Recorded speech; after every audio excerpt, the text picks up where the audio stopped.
The following program is underwritten in part by Schmidt's Naturals. Smell seriously amazing and support animal conservation with Schmidt's special edition Lily of the Valley natural deodorant. Created in collaboration with the Jane Goodall Institute, 5% of each purchase goes to animals in the wild. Learn more and pick up your stick now at schmitz.com.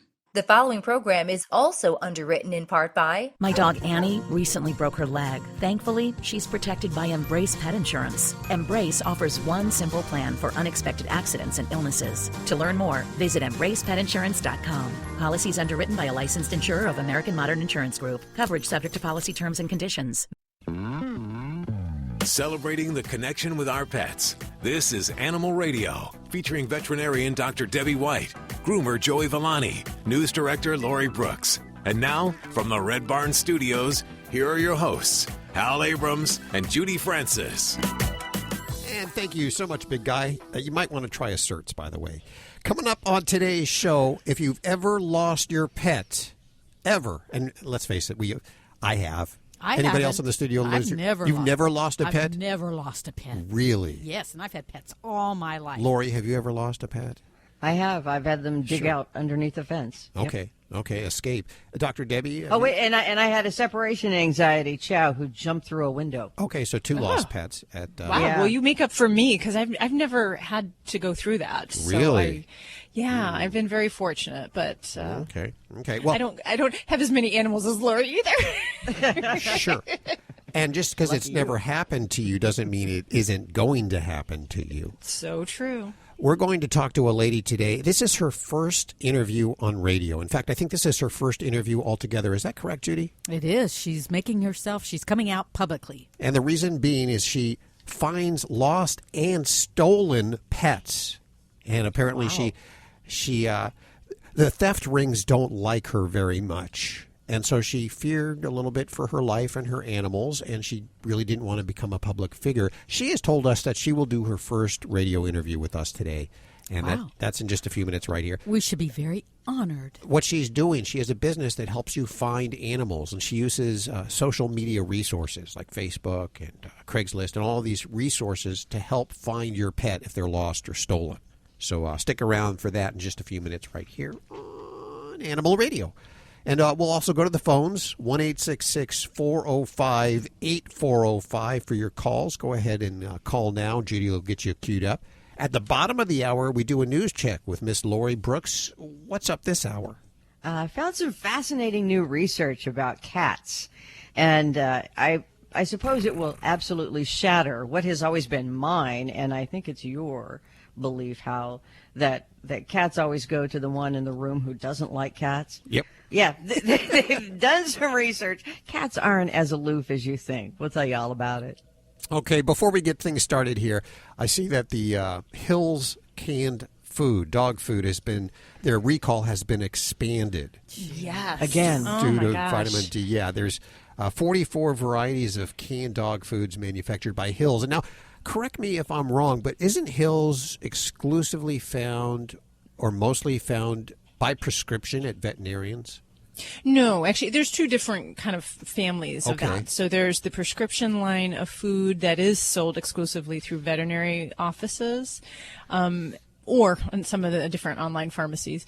And then there's the kind of what I call the over-the-counter foods. So the Hill's brand versus the Science Diet. So, So there's different varieties. And I think that the recall does affect canned foods on both the prescription side as well as the non-prescription side of foods. The recall first occurred in January of this year, and then the FDA requested that Hill's test samples of food it had produced that were not part of the original recall. And after Hill's conducted that testing, it led to an expanded recall as of March 20th. And we put the list of all the foods over at our website. It is only dog food at this point, so it doesn't affect the cat food. If you have any of this food, obviously don't continue feeding it. You can return it to your store, but you should definitely discontinue feeding these foods to your pets. The FDA is also asking the help of veterinarians who suspect that this toxicity might be a part of an illness. Because I guess you'd be on the front line, wouldn't you? Yeah. So, I mean, basically we're watching for signs of kidney disease, and some of that can be very subtle, like vomiting, diarrhea, or not eating. And then other things that fit more typically with drinking a lot, weight loss, or a pet that might be hospitalized for kidney disease. All of a sudden, we would want to inspect and kind of question back what kind of diet are we eating, or what kind of food are you feeding right now? One of the horrific things about this recall, though, is like Dr. Debbie was saying, watch out for kidney disease, because that has been linked to too much vitamin D. And some of the food that is being recalled is actually a kidney diet. Yes. Right. Oh, yeah. How horrible. Yeah. And then some of the foods are for pets that have digestive problems as well. So if those pets were to have vomiting, you might not say, oh, it's the food. You might say, oh, this is the same problem we've always been dealing with. So I think it does add a layer of extra concern to pet owners and veterinarians as well. It's disturbing, and I think I think a lot of the public is concerned. We want the answers. We want to know is everything else okay? And I think that's we want that reassurance, and that they're looking into it and fixing it. It's like finding out your aspirin has a side effect of headaches. On the vitamin D toxicity, which is why it's being recalled, how does too much vitamin D get into food?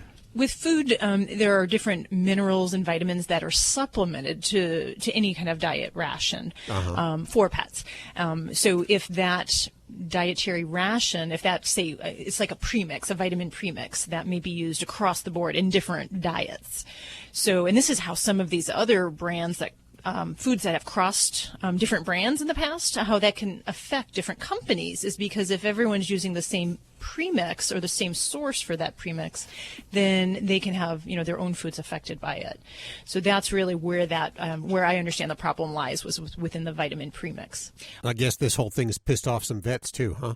Well, mostly because the company in itself, the first wave of information was very we were kind of out of the loop.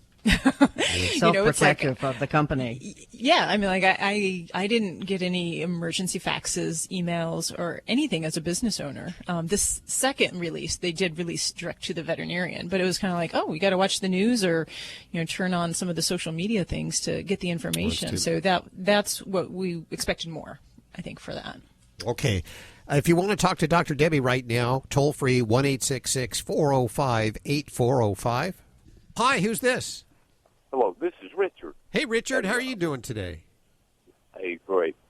Well, I wanted to tell you how to get rid of fleas. How to get rid of fleas. We've been having a lot of flea calls. This is Richard's take on how to get rid of fleas. How do you get rid of fleas, Richard? All right, perfect. No poisons, none of that. No, you don't poison everybody in the house. Don't spend anything. We were living down at the beach. This has been 20 years ago, though. That was the last time I had them. They're pretty bad down at the beach. Oh, my God. Anyway, they were just doing everything everybody else does, trying to get rid of them. And my daughter winds up there with a dog in the house. So we had a floor model TV. And she wanted to leave the floor model TV on so the dog could see his plate of water she left for him. Well, that's nice. That's considerate of her. Yeah. Anyway, we did that, and I muted the TV. I slept in there, and the next morning, the pie pan, with all the lights out now, except that television running, that pie pan you couldn't see the bottom of it because of the fleas on top. I see. Okay, here's how you get rid of them. All right. And I kept doing that until they quit appearing. Okay, so let me make sure I have this straight. You had a pie tin? Is that what you were talking about? Water. A pie tin? Any kind. I would assume any type of pan. But she put the water in a pie pan. And put it next to the TV. In front of the TV. Yeah, she was floor model TV, right up under the TV, right beside of it. Well, that's creative. Hey, Richard, you guys have created a really kind of unique spin on what we call a flea trap. And this is something that's actually a lot of the veterinary dermatologists and insect specialists recommend.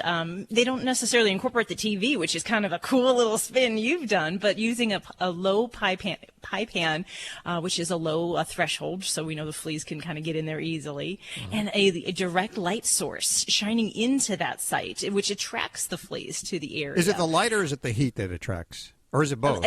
It's a little bit of both, really. So when that shines into that area, it's just kind of a place that draws them. So, yeah, you're kind of selectively removing the adult form of the fleas. You're not doing anything for those immature forms, but, in the next couple of weeks, you'll have more fleas that'll be popping out that will hopefully be jumping in your pool and watching some TV at the same time. I know it works every time. Yeah. I've got a friend of mine down here a couple of years ago, and I put her TV on the floor, and it took care of hers the same way. Put the what was a different type of pan, but and it could be any program too, right? Make them watch some infomercials. I'm sure that'll really put them out of their misery.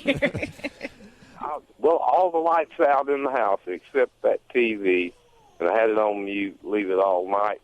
And hello, Dolly. Yeah, well, that's cool. That's a very good idea, Richard. I got to try this. Give that a try. Now, I would imagine that the newer TVs, the LCD TVs, probably aren't, well, I don't know if it's all light, but they're not as hot, so it may not work with some of the newer LCD TVs or flat panels, so you need probably one of those older ones. But a great idea. Richard, thanks for calling. Toll-free, 1-866-405-8405. Well, this portion of Animal Radio is underwritten by the grain-free Red Barn Naturals canned food for dogs and cats, always made in the USA with natural, functional ingredients to support your pet's optimal health. You can learn more at redbarninc.com. And thanks, Red Barn, for underwriting Animal Radio. You're listening to Animal Radio. Phones are open at 1-866-405-8405. Hey, everybody, this is Brett Michaels, and I just want to say, you, right now, want to take... Wait, give me the line again. My brain skipped. Brett Michaels. I just had one of my brain hemorrhage brain farts. Oh, don't do that. Don't do that. I don't want to be responsible for that. Trust me, it's me. Go ahead. Animal Radio. Brett Michaels, Animal Radio. You got it. I knew the Animal Radio. Like, okay, here we go. Hey, this is Brett Michaels. You're listening to Animal Radio, and take care of your pets. They will rock your world. Nature at its best is nature at its simplest. At Red Barn, we've kept it simple for 20 years by concentrating on single-ingredient natural dog treats. Because Mother Nature's actually pretty good at this. Bones are just tasty bones. Meat treats are just nourishing meat. It's nature at its simplest. Look at the label. We want you to. Red Barn Natural Treats. Simply the best. Find it in your local pet specialty store. Try our slow-roasted, natural meaty bones. Need a fix of the good stuff? Get more Animal Radio with the free Animal Radio app for iPhone and Android.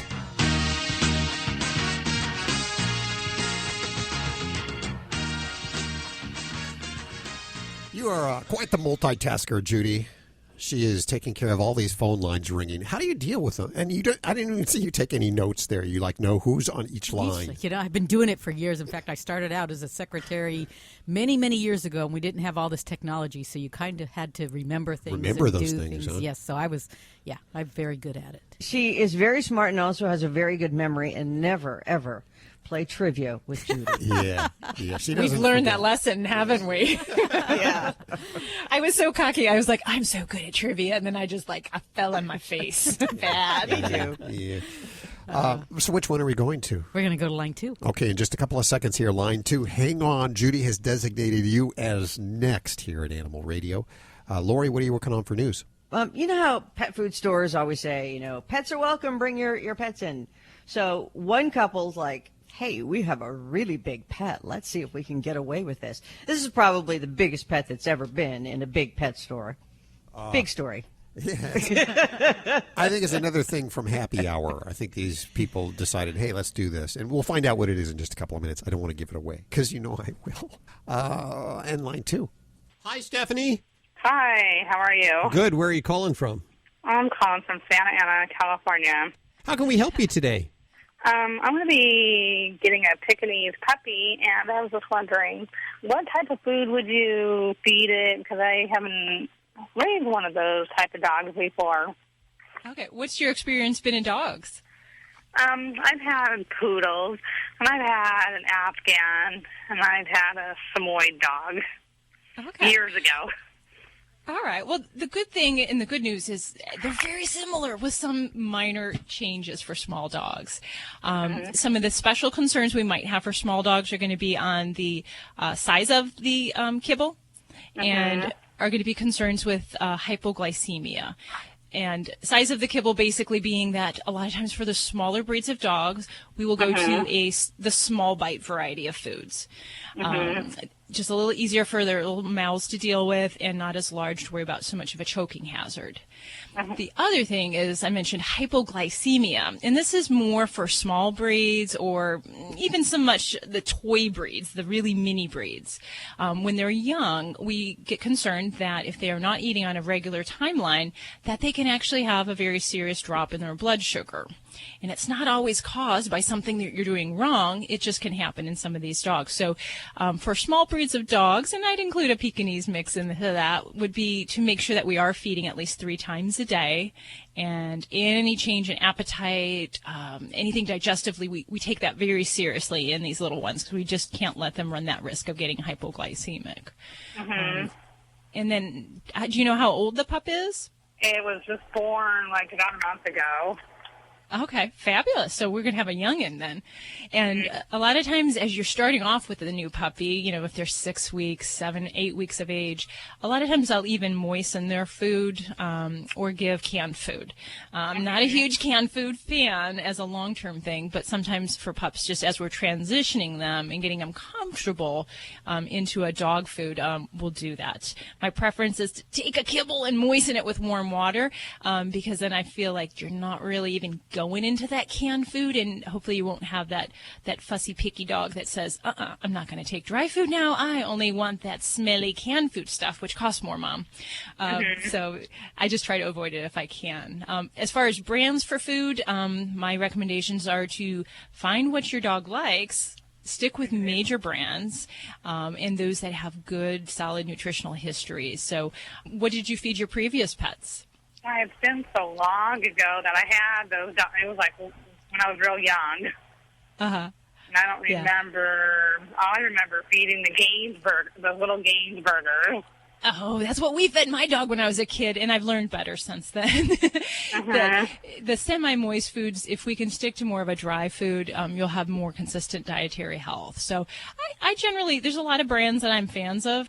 I would say look for the small bite varieties. And then keep that in mind as far as the frequency of feedings that you'd want to go to. But yeah, I'm not really big into having a single preference on foods. I very much like to adapt it to the individual pet and to their health conditions if there's anything going on there. And then how many months should they be before you get a female spayed? Okay, yeah. Most cases we will spay at 6 months of age. In some areas of the country, they may have, like in Las Vegas here, we have an early spay-neuter law. So between 4 to 6 months is typically where they'll require that to be done. As a puppy, though, you're going to have some other things before then to address. We start vaccinations at 6 weeks in puppies. Start vaccinating, deworming, and checking those poop samples for parasites for their protection as well as yours. And then we'll usually do that until they're about 4 months of age. So you'll have generally monthly visits there through the puppyhood time.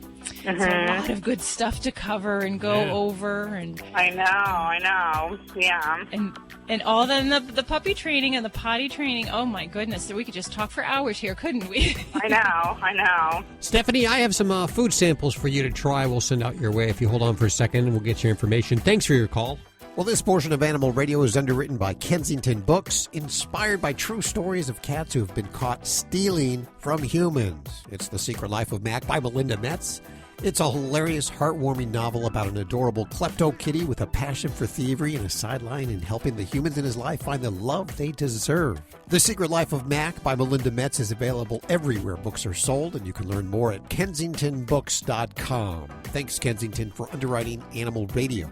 You're listening to Animal Radio. Phones are open at 1-866-405-8405.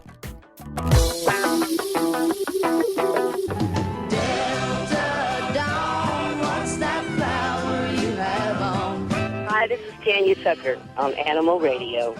Love those pets. If you've ever shared your home and heart with a charmingly naughty animal who's always up to mischief, you'll fall in love with MacGyver, the matchmaking klepto kitty in The Secret Life of Mac by Melinda Metz. Hilarious and heartwarming, this pawsome romantic comedy will have you laughing out loud as Mac, the thieving tabby, steals your heart. The Secret Life of Mac by Melinda Metz is on sale now everywhere books are sold. Visit KensingtonBooks.com for more info. This is an Animal Radio News Update. I'm Lori Brooks. According to a new study at Oregon State University, and it was published in the journal Behavioral Processes, cats are friendlier and more interested in humans than you would think. In the very first phase of this experiment, a total of 46 cats were studied, 23 of them at a shelter, and the other half were studied in their own home.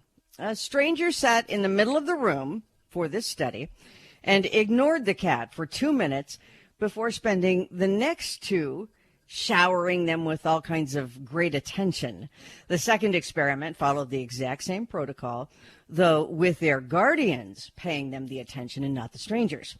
Regardless of who it was, they found cats are more social when humans pay attention to them. In fact, in both groups, the cats spent significantly more time with people who were paying attention to them than with people who ignored them. Wow. So there goes my theory that the cat always goes to the one who ignores it, because that's what I always thought. That's exactly what I thought. You know, the people that don't like cats, the cat goes right on over to them because they're... Starts wrapping themselves around their legs and marking them, So they say territory is key to cats.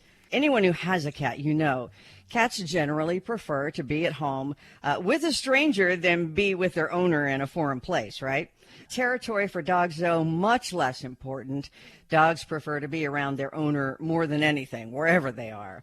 In fact, treating cats like dogs, experts say, is likely the main reason that many people don't understand cats and their behaviors. And as cat guru Jackson Galaxy always says, perhaps subconsciously, we look at cats through dog-colored glasses. He may be right. Well, the Tombot puppy, it is the latest therapy robot pet to offer that kind of wonderful, unconditional, can't get enough of love that dogs are known to give. Oy. The Golden Labrador Retriever robot pup. It will bark, wag its tail. It responds to touch and provides emotional support, mostly to seniors, people who can't have pets, or people with dementia. And it is in the funding phase now on Kickstarter. It's very interesting. It's already reached its goal. It was only $20,000, the goal, but they've come pretty far. Tombot's creators wanted the robot to look and behave as close as they could get it to a real dog, so this was genius. They enlisted the help of Muppets creator Jim Henson's Creature Shop for the design. I mean, starting out at the top. Yeah. So the good news is not only is Tombot super cute, it's much more affordable than other robotic pets for those with dementia. Other robot pets start out at around $2,900, and Tombot is a lot more affordable. It's supposed to retail for about $500 when it launches, and right now we hear they're shooting for a target date of August of next year. But if you were to do a Kickstarter and, you know, join in the Kickstarter, we're not endorsing that because that's a financial decision and it's up to you if something happens.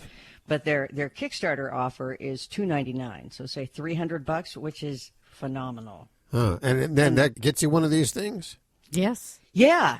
And if you look at the price comparison, it's a no-brainer. And if you can afford that, it would be so great for somebody with dementia to have this, because I've known, having been a hospice nurse, I've worked in many homes before that, long-term care facilities, and some of the residents would walk around with a baby doll that they thought was absolutely a real baby. You see, imagine a dog like this that moves and responds. And I don't know. I never got it. But now that I see that it would be for a dementia patient who doesn't know that it's not a real dog. And have you ever seen the pictures of those animals that are actually owned by people with dementia? They forget about them. They forget to feed them. The dogs starve. They show their ribs. They don't understand. So this is a good way to... I think this is excellent. Okay. Yeah. I'm on board. Good points, Judy. Yeah. Yeah. Okay, don't be surprised next time you happen to pop off to one of the big box stores at the different type of animals that you'll see the next time, maybe a Petco, like this one in Texas. This couple recently tested this Petco's policy that all leashed pets are welcome. You've seen that. Yeah. So they brought in their 1,600-pound longhorn steer. And on a leash, of course. And his name was Oliver. He's well trained, but he has these massive horns. I mean, they measured, and it's 9.5 feet from end to end for his horns. So he had to, kind of navigate through the door. It was quite a sight. He's, of course, a social media phenomenon now, but if you want to check it out, it definitely... I saw the video online of that bull being escorted through the Petco. Amazing. Were his horns enormous? I mean, when I was in 4-H as a child, trying to train my steer Hercules, who was named Hercules for a reason. He was very strong, but trying to teach him to walk around the backyard so he would eventually be able to go into the show ring. It was a circus every day. Did you succeed? No, I was a miserable failure. So I have a lot of respect for those kids who can do that. I was not successful, Judy. I'm Lori Brooks. Get more breaking animal news anytime at animalradio.com. This has been an Animal Radio News Update. Get more at animalradio.com. You're listening to Animal Radio. Phones are open at 1-866-405-8405. Welcome to the show, Nancy. How are you doing? Oh, I'm doing wonderfully. How are you? Very good. Very good. You sound very... Where are you calling from today that you're so darn happy? I'm calling from North Carolina. Everybody from North Carolina, they all seem happy when they call. Have you noticed that, Judy? It must be the South, What's going on with your pets? Well, I have a question about those soft claws for cats, and I don't know if I'm using the right word, that you put on the claws of a cat so it doesn't scratch the furniture. Yes, pros and cons. Okay. Have you tried them before? Or are you looking into possibly getting into this for your kitty? I have not tried them, but yes, I'm combining households with my new husband, and my cat will be coming with me, of course, and we have fine furniture, and there's also a declawed cat that this cat will be sharing a household with, so I don't want any problems with that situation as well. I gotcha. Okay. So, yes, so soft paws, soft claws, there's different names and different brands out there. But basically what they are little vinyl caps. So what we basically do with those is we trim the kitty's nails and find the appropriate size nail cap, and then use a special adhesive glue to put that on the nail to keep that from snagging and hopefully getting into problems around the house, whether it's scratching or scratching furniture or other kitties or people or what have you. So yes, I do think there's a certain place for these items. I personally, as a veterinarian, am very frustrated with them, just because in many cases I'm the one that puts those on. But at the household level, they are wonderful. You just have to be patient and you have to be diligent about staying up with these. So the downside is that I see that these claws, the soft paws, can come off frequently, and I'm a kind of busy lady. I don't do my nails, and I find it hard to do cat's nails. So for me, that's the biggest downside, is that it's a time management thing of staying up with this, making sure you keep the nails trimmed, because as the nail grows, the cap will fall off. So you have to be faithful and diligent about that way. But other than that, I don't have a lot of other cons about it. The definite pros about it are that hopefully we can avoid things like declawing, scratching furniture, scratching people, and getting into trouble in that regard. So there's so many benefits of it. I would not hesitate to try it. I just would say keep your patience intact, and it depends on the kitty. Some cats are real squeamish about having their toes messed with. If your kitty's good about having toenail trims, then there's not a reason not to try it, and it's generally well tolerated. Okay, that's good to know. Now, would you suggest perhaps that I go to a veterinarian for the first time around to learn technique? Is that probably a good thing to do? Sounds like it. Absolutely. I think that's a great idea. And the common thing is I see a lot of people don't trim cats' nails properly. So we want to make sure we're trimming them short enough that it's meaningful, but not too short that we're going to hurt the kitty. So I think making sure we've got good nail trim technique down is very important. That's the starting point. Then it's just a matter of kind of eyeballing, finding the right size cap, and knowing what size we're going to need to keep on the kitty's nails. So yeah, I do like to, and I make fun because it is frustrating as a veterinarian because, we have other things to do. So I usually have my technicians take care of this little detail. I can do my surgery or playing with the birds or what have you around here. Do you have a scratching post? I'm going to get one. What we're doing is combining households. So, yes, I'm going to have several scratching posts. And it's really not the furniture damage. I just don't want the declawed cat whom is adopted, and we did not declaw him, my other cat hurting that cat initially until everybody gets to be a happy cat. North Carolina happy cat. Good. Well, thank you so much for your call. Good luck. If you have problems, give us a call back. We do follow-ups. Great. Well, thank you. I appreciate your time. Thank you very much.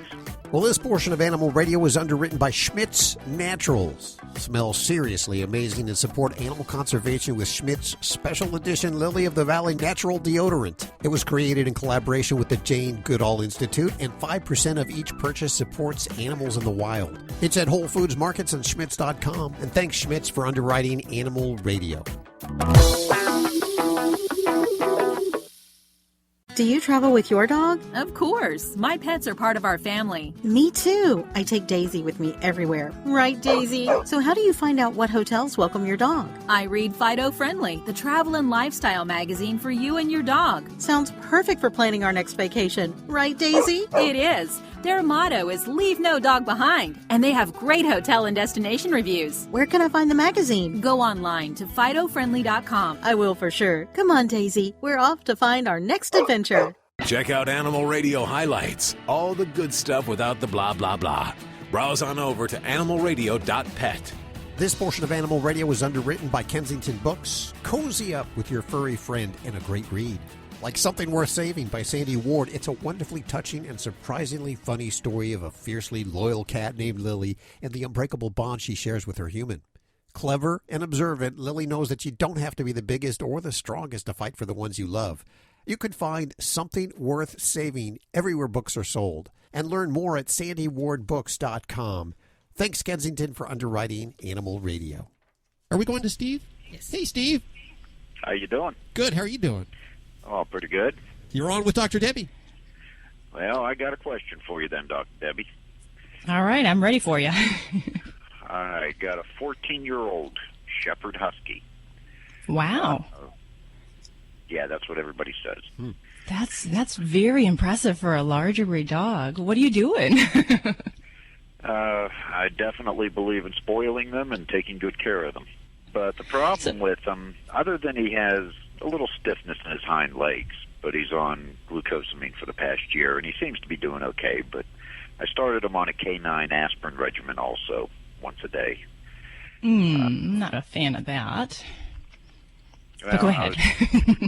I'm trying to go through a process of elimination. His problem is, of course, at 14, he's not as active as he used to be.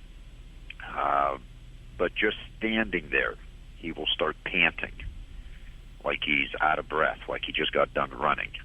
Mm-hmm. If he lays down, he quits.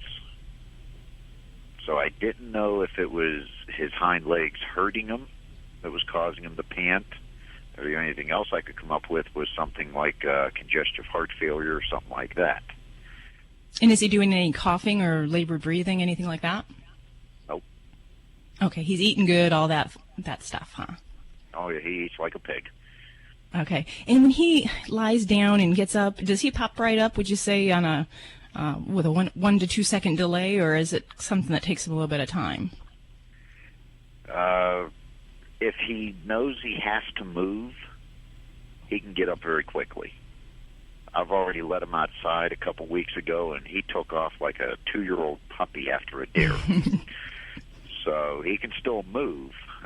He's not real slow in getting up, a little bit. I mean, you can see that, like, okay, I'm getting old, and, you know, I'm going to take my time doing this. But he can still move. Okay. And does he have any kind of problems where he's having any house soiling problems, or does he seem confused in the home at all, like where he's at? No. Okay. Well, he sounds like he's a very good moving 14-year-old. And I think the big thing when I hear of panting, it can be one of those kind of nondescript signs that can mean a lot of things. So you're right to be worried about things like heart or respiratory problems. But I really got to wonder in a 14-year-old dog, especially a larger breed dog where we do expect some hip problems and maybe some arthritic problems, that I think we very likely could be missing the ball when it comes to his pain relief. Aspirin, and I kind of cut you off a little bit earlier, aspirin it's a wonder drug for the heart for humans, but it's really not the best thing we can offer our dogs for pain control. And there's a lot of different things out there, but for dogs with arthritis, whether they're diagnosed or we're just seeing some aches and pains, I do like to put them on a couple things. One is glucosamine, a good joint supplement, and it's something I give to them if they're a senior, even if they're not showing signs of crying, limping, things like that, because we know arthritis happens in old people, and it happens in old dogs, so why not treat for something we presume could be there? The other thing I would do is I would try to get away from aspirin, just because there are dogs that not only are they sensitive to it and they can have micro ulcers and they can have low-grade GI bleeds, but it doesn't always do the best job when it comes to arthritic pain. So I would suggest that we go to a different non-steroidal medication, and there are some fabulous ones out there. You'll have to work with your veterinarian on this, but I do like some called Previcox, and that's one that's a once-a-day non-steroidal we use for arthritic pets. It works wonderfully. There are other ones, Rimadyl, Deramax. It's really a matter of what works for you or for your veterinarian.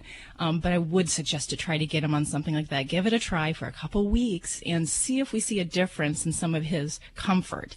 Because lacking the ability to lie down can sometimes mean that they're in pain. Just as we can expect we'd want to hear crying or whining, dogs with arthritis will not do that. So we have to look kind of around that, panting, having troubles getting up and down from a lying position. Those are signs they're in pain. So I would definitely encourage it. Let's step up our game with that arthritis control, because obviously you are doing something super to keep this guy moving for as long as you have. So maybe just look into some new things. And I think we can help your old fella, and let's see if we can get around to 15 or 16 here. So keep up the good work. This is Dr. Debbie. Give us a call. We're at 1-866-405-8405. You're listening to Animal Radio. Phones are open at 1-866-405-8405. And now an Animal Radio news brief.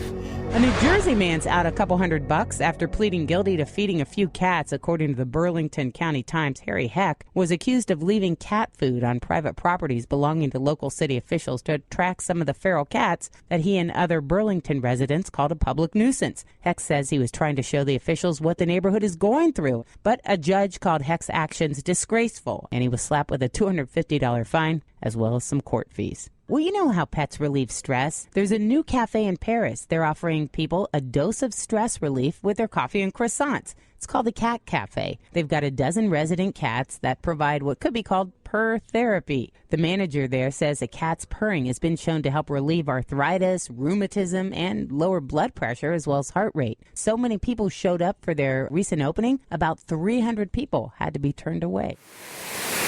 This has been an Animal Radio News Brief. Get more at animalradio.pet. This is Animal Radio, baby.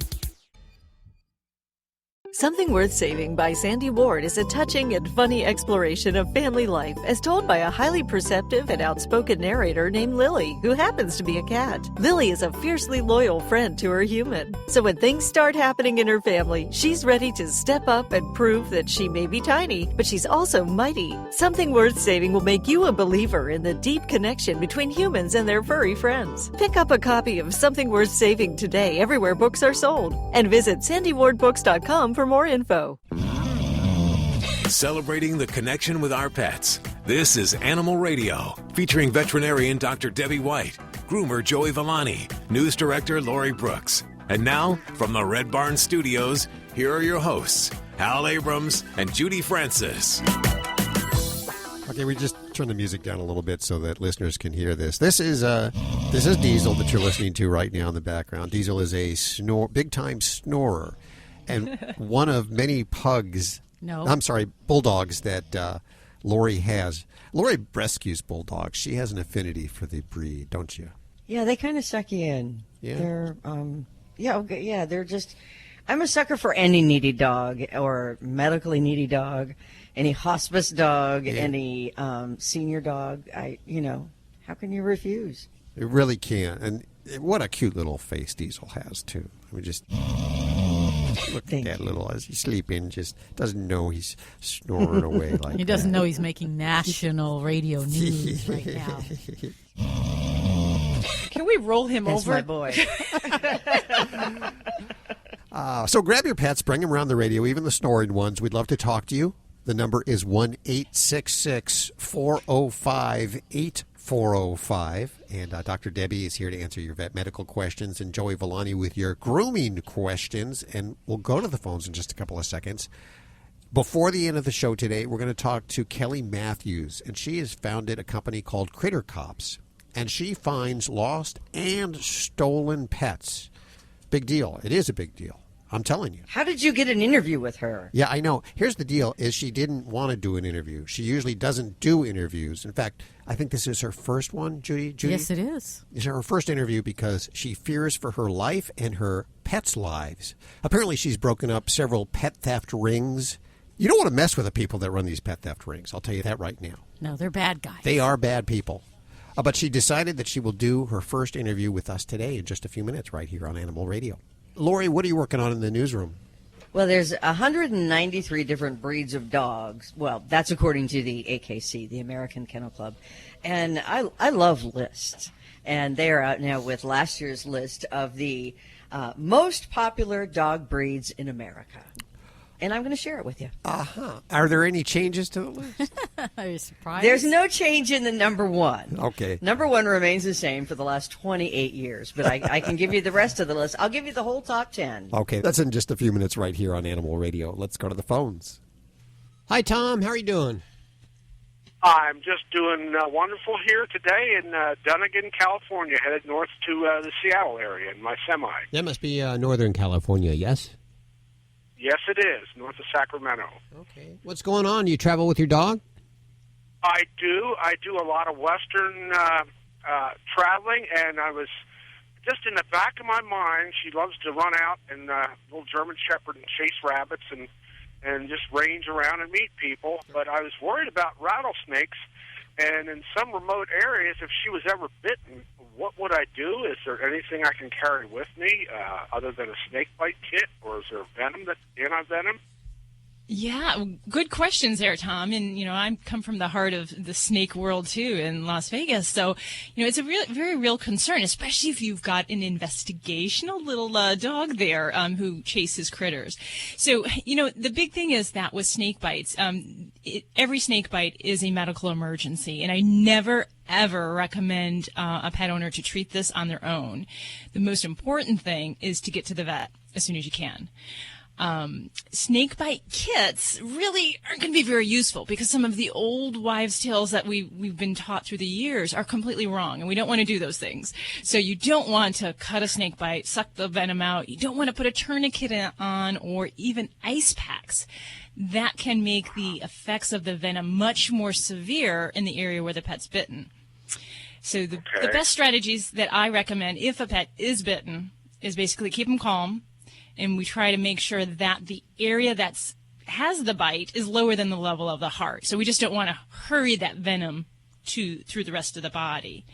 But really, getting to the veterinarian is very critical. Now, treatment for snake bites is controversial. Venom is available, but I'll tell you, it can cost several hundred to even $1,000 or more to just get the venom into some dogs. It's a very costly product, so that may or may not be available. So most pet owners don't carry it. Most veterinary clinics in some areas don't even stock it. They will get it from a central supply. So probably now, the good prevention thing I would say is if you are in snake bite area, snake aversion training or snake avoidance training is key. That would be the one thing preventative I can recommend to anybody who is concerned about the incidence of snake bites. Basically, with that, you would need to see an appropriate trainer, and through the use of those shock collars, they basically train the dogs that the smell of a snake is of concern. So they basically train them that don't get near these things in the first place, and that's one of the best ways that we can prevent snake bites. Right, and I guess keep her on a leash in that kind of country. And she's a pretty smart dog, as they say, until her nose hits the ground, and then she gets dumber than a fence post. Yeah. Well, and you know what? I've had my dogs come up against dead rattlesnakes, and so it was a little frightening at the time, but it is something to always kind of take that opportunity to work on those basic obedience commands. If you do encounter something you don't want them to come across in the future, whether it be a porcupine or a skunk or a rattlesnake or what have you. Now, some folks might talk to you about there is actually a rattlesnake vaccine that some folks use. It's a little controversial, but that might be something you can talk to the veterinarians in the areas you're going, whether that's something they recommend or not. It's just not completely proven whether or not it helps survivability with snake bites. So for me, I really say the heart of it is, the aversion training to snakes and keeping your pet, under control at all times. What kind of timeline would you be talking about once this animal's bitten before you get to a vet? Is it like 45 minutes? You get past an hour and it's going too late? Well, time is really of the essence, so as soon as possible. We know that the effects of the venom right away will start to cause shock-like signs within just a matter of, a couple minutes to even a half hour. The long-term effects, we can have the potential for infection. A lot of snake bites, they will get infected. There's a lot of pain, tissue destruction that kind of comes on after the effects. But that initial shock really needs to be dealt with. You don't want to stop for a double Western. You really want to go directly to the vet, would be my suggestion there. I appreciate your call. It's a good question. Not a lot of people ask that or know that. This time of year, it's a big deal with all the snakes. 1-866-405-8405 to connect with anyone of the Dream Team. Which one are we going to? Line 1. Hi, Lori. How are you? Hi. I'm doing fine. How are you? Good. Where are you today? I'm in Indiana. How can we help you? I have a large dog, Malamute. His mother was a registered lab. And I noticed a knot on the back of his neck a few months ago, and he's been having goobers in his eyes that look like blood, and he's been slobbering a lot. And I'm wondering if that's, if I should really be worried about it. Okay. Is the slobbering, is the drooling one-sided, or is it just kind of all out of the mouth all over? I think it's just one-sided. I'm not for sure about it. I'm pretty sure it's just one-sided, though. I've noticed stains on the cover on his bed. Okay. And is he rubbing at his eyes or his face at all? Are you seeing him bother with that? No. Okay. But when I clean his eyes, it definitely looks like blood. Okay. Well, and, dogs do have some pigment changes to their tears in their eye into their saliva, and there's kind of a natural brown color that can come from the tears and the saliva. And in fact, if you ever notice a dog that licks their feet a lot, you see kind of a brown staining, kind of like a rust staining of the fur. So some of that could fall into that category. I'm a little bit concerned because you mentioned some of that drooling accompanied with the eye discharge. And I guess the first thing I would consider would be the possibility that something inside the mouth, inside the oral cavity, that could be causing some problems there. Something as simple as a bad tooth or an infected root on a tooth can cause problems in the eye on that same side. And believe it or not, a lot of times we'll diagnose a bad tooth by a pet that has a sore right below the eye, and or excessive discharge from the eye. So that would be something I would certainly do. I would lift up your pet's lip, look in the mouth, and certainly, at a pet that age, I would get him to a vet just so we can have a good checkup from the head to the toe. But that would definitely be something that I could explain some of those signs. Otherwise, there are some basic eye infections, some conjunctivitis problems where we need to get a pet on antibiotics. And they can actually have sometimes a bloody discharge from the eyes. So that too, I'd like to look through the microphone, but I don't know that I can see all the way out to Indiana. And by the way, hey, I'm a Hammond, Indiana resident originally. Got to put my little shout out there. But yeah, so I would certainly say, looking at those eyes and potentially treating any infection that's there and getting a good look inside that mouth. So I would certainly say, get your vet to take a good look there.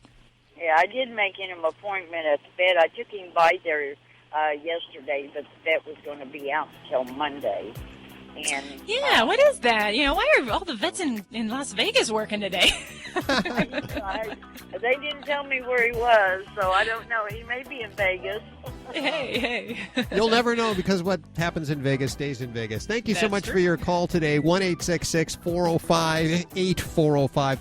And this portion of Animal Radio is underwritten in part by Critter Cops. Critter Cops.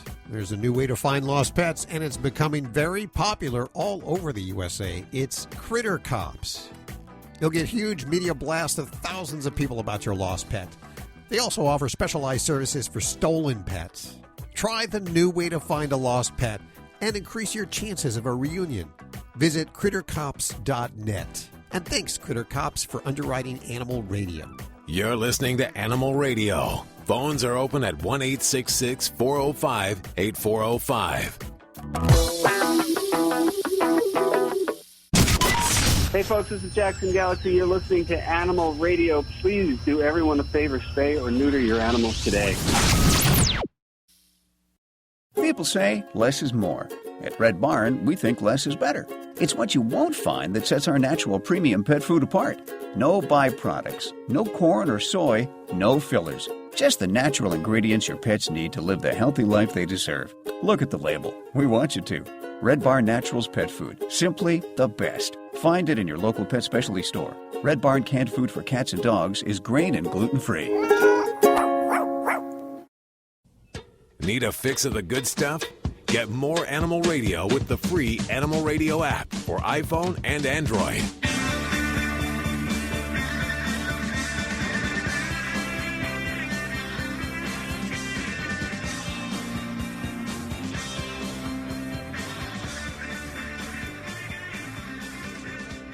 Okay, here's the number. Write it down. Put it in the most important place, just in case you need it. I don't care if you need to tattoo it to your hand, wherever. You'll have this number if you have a question for for Dr. Debbie or for Joey Villani about your pet.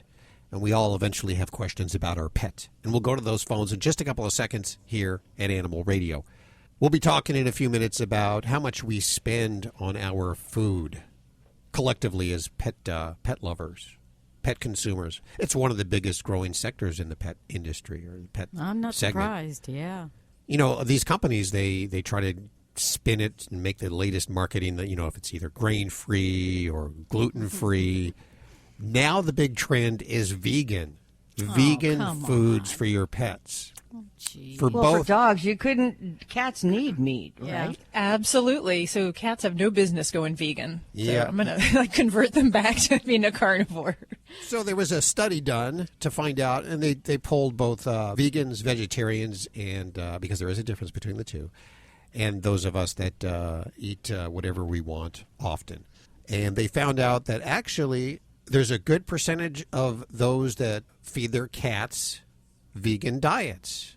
A large percentage feeding them vegan. Now, they require meat. They require the amino acids that are in meat, and that cannot be met by feeding a vegetable product or a vegetable-based food. So cats, that's why they need to eat meat, because they will have eye problems, they'll develop heart failure if they don't receive the amino acids that are in meat. And there's no supplement for amino acids? No. Well, you can supplement, but we're not going to meet the bodily needs. So we would have to be doing extensive testing to find out what we're lacking, and then the daily ration that's being fed and the shortcomings. So it's really not something to gamble with your cat's health and life, because you have maybe a philosophical mindset for how you want to eat. Dogs, we can talk about it, and there are ways that they can get around and eat a vegan diet, a vegetarian diet. But cats, it's not recommended, and it's fraught with problems for kitties. Well, why do you think these companies that are branding and marketing this don't know that? Well, it's whether they know that, but it's what sells. So a lot of what we see in animal nutrition mirrors the current trends, what we see people choosing in their diet. So, it's kind of logical that people are attracted to it because of their interests, just as, many people are into organic foods. So they may be, their first glance may be at an organic diet before they'll look at another diet, if that's important to them. And same with the grain-free movement. It's, there's only a very small select subgroup of dogs that need a grain-free diet because of absorptive problems in their gut. They're not like people. It's not the majority of animals are, gluten sensitive. It's really very select populations, but they do have allergies. So most people think, because gluten is a thing that all allergies are, triggered by. And that's just not true. We know it's other food proteins that actually trigger allergies far more than wheat does. So I guess they're going to be targeting my cat and dog on the keto diet next. The keto food. Yeah, keto food. It's going to be keto food. Oh, no. All right, I have a problem if you're giving bacon to your dog and cat, so, I'm going to give you a little trouble with that. Lori, what are you working on for the news at the bottom of the hour here? Well, like you were talking about, a record-breaking year for the pet industry this year. So we'll tell you, figures, how much, and, what's hot and what's not, because there are actually a couple of categories within the pet industry that are declining. We're not spending as much money on. Really? Okay. I cannot wait to hear that. Well, this portion of Animal Radio is underwritten by Embrace Pet Insurance, providing nose-to-tail accident and illness coverage for your dog or cat. It can be customized to fit your budget and needs. Simply take your dog or cat to any vet, submit a claim form, and get reimbursed quickly. If you want to learn more, head on over to embracepetinsurance.com to get a quote. And thanks, Embrace, for underwriting Animal Radio. Let's go to which one, Judy? Line 3? Can we do that? No, we're going to go to 1. 1. Okay, she overruled me. I'm sorry, line 3. Hold on a second. Let's go to 1. Hey, how you doing today? Good. How you doing? So far, so good, but it's still early. Who is this? This is Bill. Hey, Bill. I've talked to you guys before. As a matter of fact, I think I know I'm the one that gave you the thumb cure for your sore throat. Oh, I use it all the time now, and I pass it on. Thank you so much for that information. Isn't that amazing? It is amazing. I never get a sore throat now at all. I haven't had a sore throat in probably 15 years. Yeah. Wow. Yeah, it's improved my sex life, too. And yeah. So, how are you using this? And any other tips you have, you just bring them on, Bill. Bill. Well, I got a little story to tell you. My wife and I were dog groomers before I became a truck driver, and she still grooms dogs at an animal hospital down there in Florida. Uh-huh. But we had this one customer who had a Shih Tzu, and he had his dog neutered. Him and his wife, our girlfriend, had the dog neutered. Uh-huh. Well, they felt that the dog was rather embarrassed about this. Sure. So, they had us leave a tuft of hair back there where his testicles were, and they had it, and each time they had it groomed, they didn't want us to touch it. They wanted to get bigger and bigger. just to cover up that area there. Well, they have what they call nudicles. Have you ever heard of nudicles, Bill? Yes, I have. Implants. Yeah. Testicular implants, fake implants, for those that might be a little, conscious about that. Yeah, I like the hair thing. Let's not go do surgery. I like the hair. Nobody can see. That's too much surgery. That would be worse than declawing a cat. Yeah. Okay, well, I guess that's another solution if you're one of those people that doesn't want to get your animal neutered simply because they won't look macho anymore. They won't have those things dangling there. Yeah, you can cover it up with hair. I kind of think it was an owner problem instead of a dog problem. It usually is. Yeah.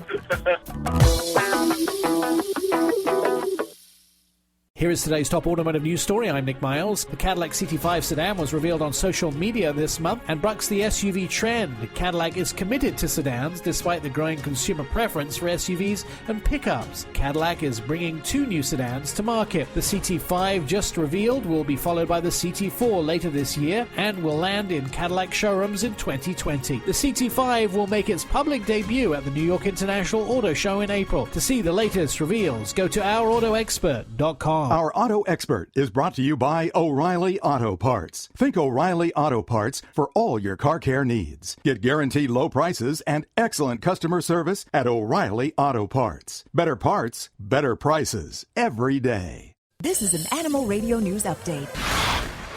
I'm Lori Brooks. Hey, when it comes to providing everything, food, health care, all the necessities and things that our pets need, we apparently are not skimping at all. A new analysis shows that Americans, all of us collectively, spent $3 billion more on our pets last year in 2018 than we did in 2017.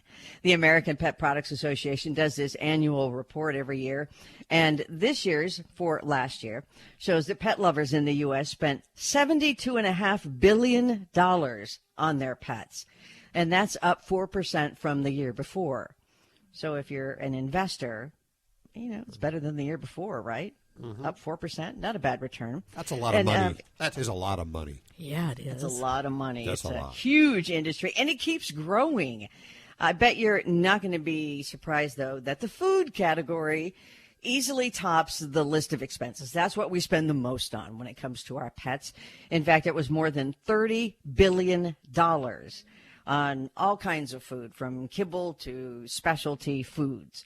And the report also cited rising prices and the sale of higher priced foods, like the more personalized diets and fresh foods with quality ingredients rather than simply more food being purchased as the reason that we spent more. Now, the second biggest expenditure behind food for pet parents was veterinary care at a little more than $18 billion.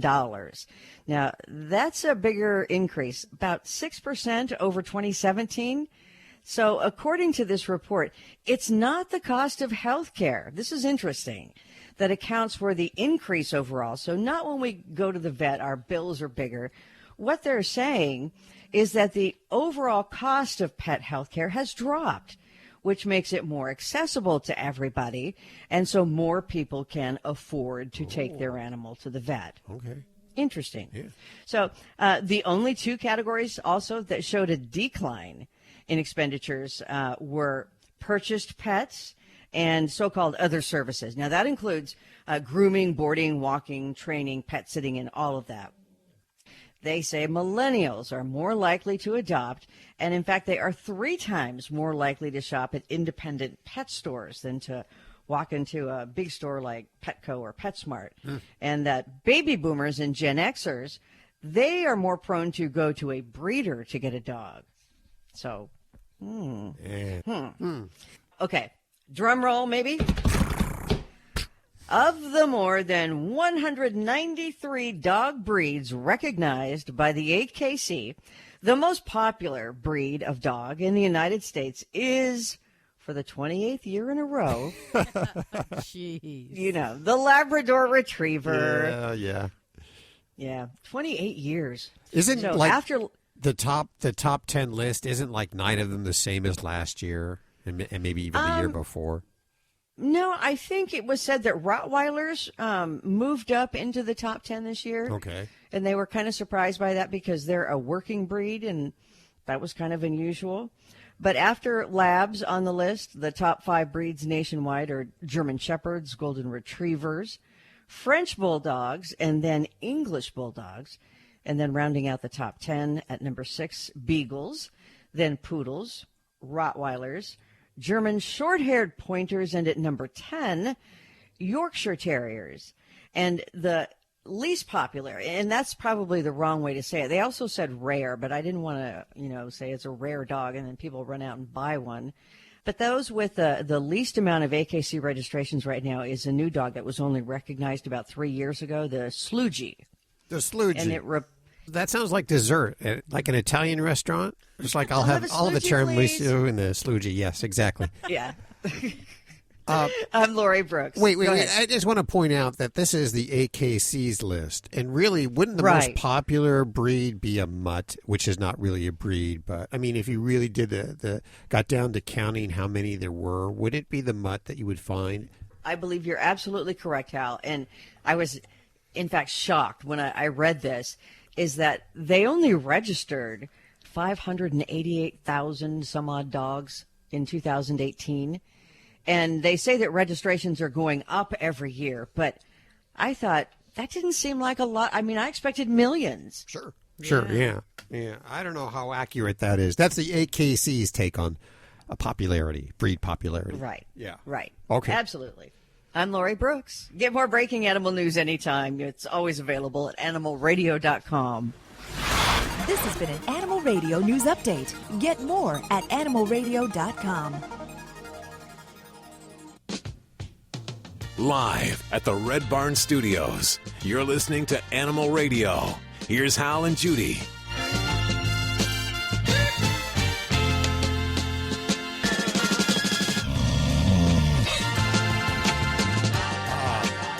The snoring in today's show is brought to you by Diesel.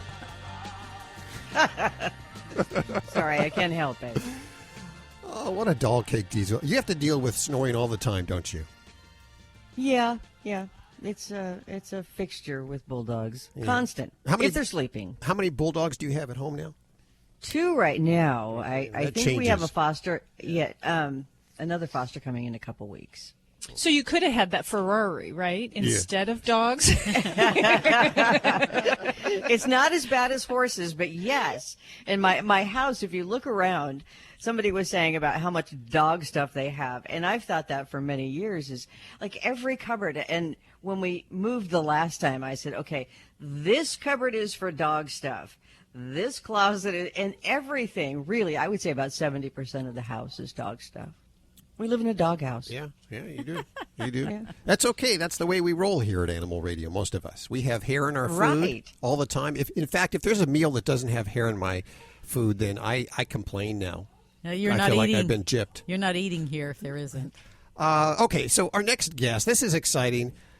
Kelly Matthews is joining us from, I'm not even sure where she is right now, some super secret hidden location. And she has a company called Critter Cops, and they help you find lost pets. And we welcome her to the show. Hi, Kelly. How are you doing? Hi, good. How are you? Very good. Before we talk about your business, I want to talk a little bit about you, okay? I came to you and I asked for an interview, and you told me that generally you let your marketing manager do your interviews. And I asked why, and you said, well, revealing your identity makes you a target for dog theft rings because you've helped break up the rings in the past, I guess, through your stolen pet service. Is this right so far?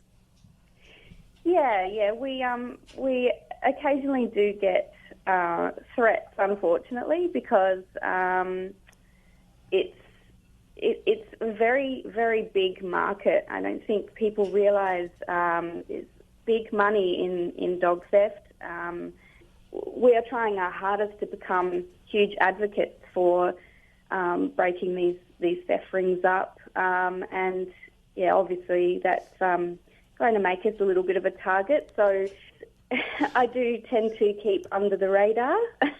So why have you chosen Animal Radio to be the first to reveal yourself? I've had radio stations in the past wanting to do interviews, but it's like I said, it's something I've avoided because I just wanted to protect my family. But being that it's animal radio, it's feels like, it's something I've thought about for a while. I don't really like living my life in complete privacy, and I think if I'm going to show the world who I am, then I would rather do it with pet lovers and people that respect what I'm doing, and rather than some of the other radio stations where it's just a story for them. So I appreciate what you guys do, and we feel very honored. Yes, definitely, that you're doing this.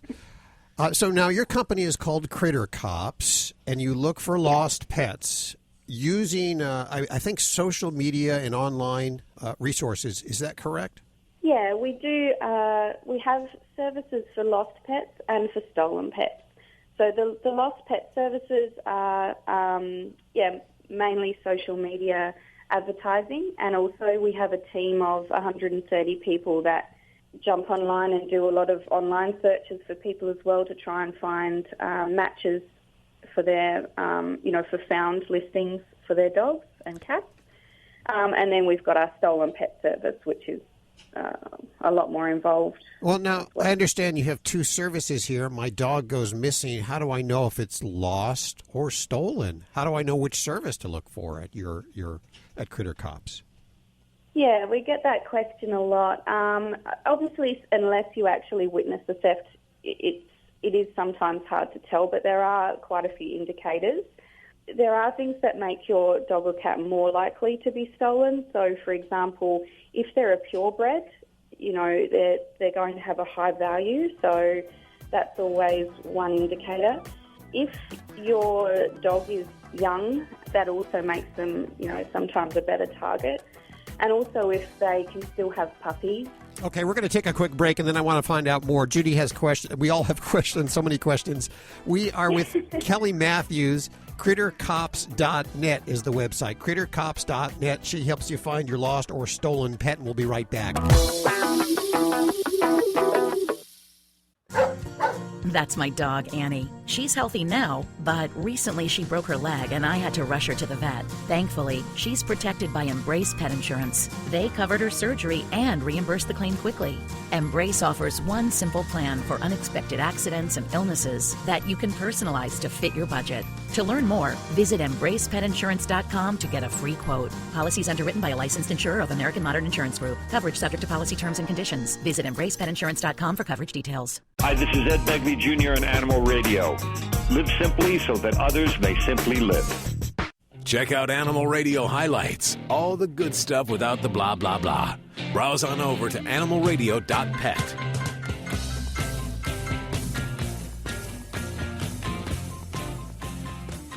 We are with Kelly Matthews. She is the founder of CritterCops.net. And this is her first radio interview because she's protected herself from bad guys who run pet thieving rings or pet theft rings. Yeah, that's a thing. Really, it's hard to believe. And you had so many questions here. Go ahead, Judy. I had a question. If my pet is stolen and relocated far, far away, do you just search certain areas? Is this nationwide, worldwide? How far does this search go?